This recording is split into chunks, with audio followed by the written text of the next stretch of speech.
In 1936, civil war erupted in Spain. It was exceptionally vicious, setting family against family, communist against fascist, believers against atheists. In 1931, a left-wing government had come to power determined to get rid of the centuries-old Spanish monarchy. The king was forced into exile and a republic was declared.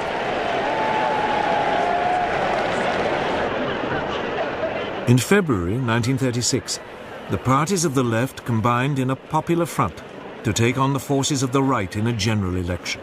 The Popular Front won narrowly.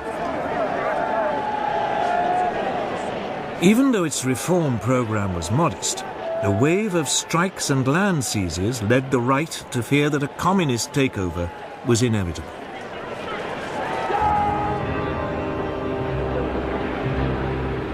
Within the Spanish army, long a bastion of conservative and Catholic thinking, senior officers began to consider the possibility of a coup. Among them was General Francisco Franco, a former chief of staff who had been effectively exiled to command Spain's forces in the Canary Islands.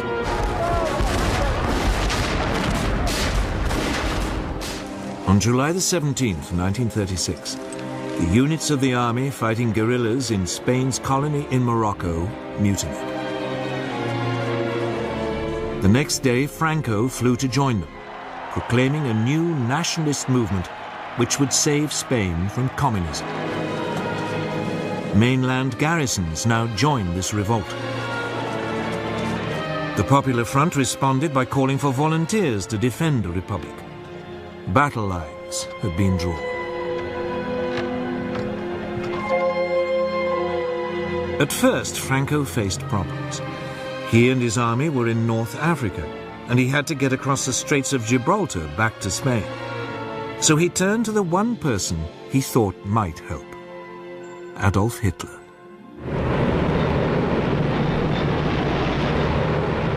Within a month, transport aircraft from Hitler's new Luftwaffe had begun an airlift, taking Franco's battle-hardened veterans over to southern Spain.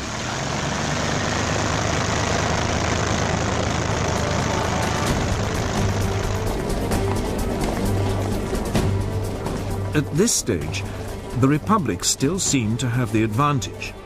The pro-Franco military uprisings in Madrid and Barcelona were quickly crushed, leaving it in control of most of the east of the country.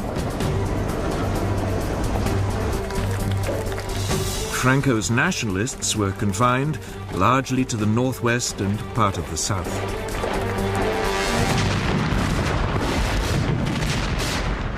But the nationalist situation was transformed when Hitler and Mussolini started to pour in troops and weapons.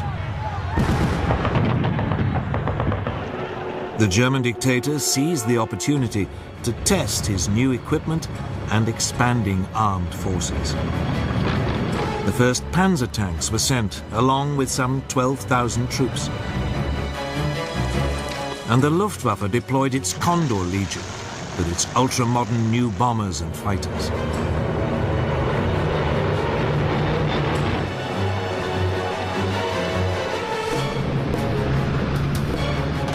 Mussolini sent a so-called volunteer corps of 50,000 men and more than 700 aircraft. In vain did the Republicans appeal to Britain, France, and the Soviet Union for help. But London and Paris were scared of setting off a European war. They declared a policy of non-intervention. Cynically, both Germany and Italy signed up to this. But when it became obvious that they were still sending arms to the nationalists, Joseph Stalin, the Soviet leader, announced that he would help the Republic. Stalin's worry was the rise of fascism in Germany. Hitler had made it abundantly clear that he believed communism to be Nazism's ultimate enemy.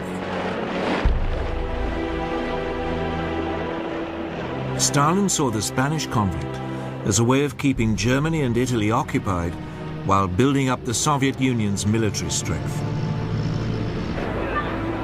About 700 military advisors were sent, along with tanks and fighter aircraft. It was something, but no match for the support Franco had received. In fact, the largest source of outside help for the Republic didn't come from a country at all, but from volunteers, the international brigades. About 30,000 left-wing Americans, British, French and Germans signed up to fight in Spain. With their new fascist support, the nationalists were able to open two fronts, one advancing towards Barcelona from the north, the other led by Franco, pushing up towards Madrid from the south. By the end of 1936, Madrid was enveloped on three sides and virtually under siege. The fighting was intense and often accompanied by appalling atrocities against civilians. The Republicans hunted down and murdered Roman Catholic priests. The nationalists slaughtered anyone accused of being communist. German and Italian air power was used indiscriminately against civilian targets. Madrid was heavily bombed. But the worst incident came in April 1937, when the Basque town of Guernica was virtually obliterated, with 6,000 civilian deaths. The area controlled by the Republic was steadily ground down. Its forces fought with great gallantry, but under-trained and under-equipped amateurs were no match for the professional soldiers led by Franco, or for the combined modern weaponry of Italy and Germany. As the war dragged on, the fighting around Madrid became a symbol of the left's determination not to be crushed by a fascist dictatorship. But behind the scenes, the Republican alliance was falling apart. The communists and socialists wanted to concentrate on winning a military victory. But the more idealistic anarchists and syndicalists saw the war as an opportunity for a mass revolution by the workers. These disagreements burst out into the open in May 1937.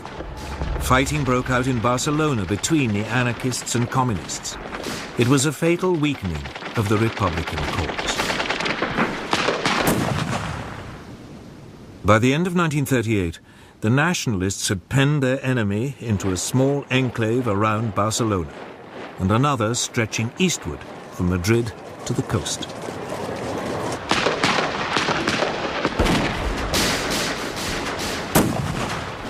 Madrid continued to hold out, but the international brigades were withdrawn.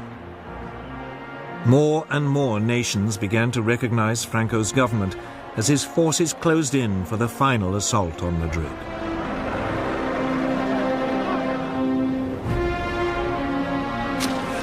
At the end of March 1939, its defenders, exhausted after nearly 3 years of fighting, the capital finally surrendered.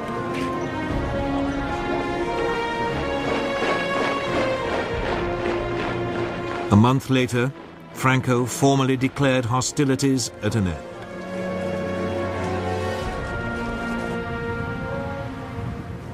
The scars of Spain's civil war took years to heal, and in some ways, they never have. And internationally, Franco's victory over the Republic proved a disaster.